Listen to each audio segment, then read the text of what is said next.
Aksi tolak kenaikan BBM HMI Ambon ancam boikot akses JMP di hari kunjungan kerja Jokowi.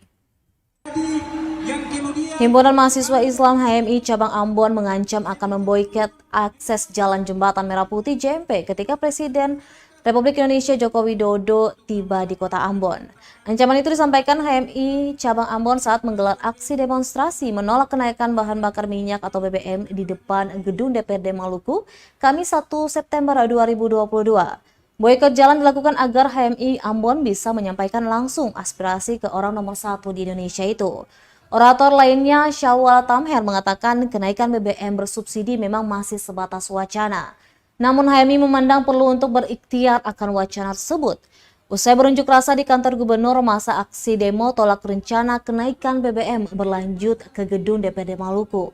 Pantauan tribunambon.com, masa aksi yang dari Himpunan Mahasiswa Islam Cabang Ambon ini tiba di Baileo Karangpanjang Ambon sekitar pukul 2 siang hari. Para masa aksi tiba dengan satu unit mobil pickup dengan membawa atribut demo seperti spanduk dan alat pengeras suara. Tampak sekitar 20 personil dari pihak kepolisian turut mengamankan aksi ini.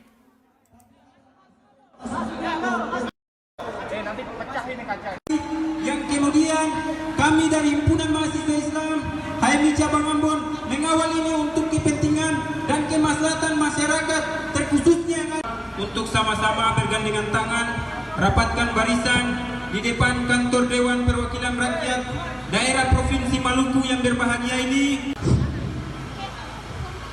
Oke, sebelumnya terima kasih atas kesempatan diberikan oleh saudara moderator. Sebelum saya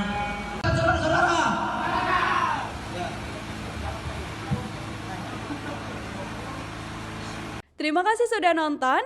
Jangan lupa like, subscribe, dan share ya.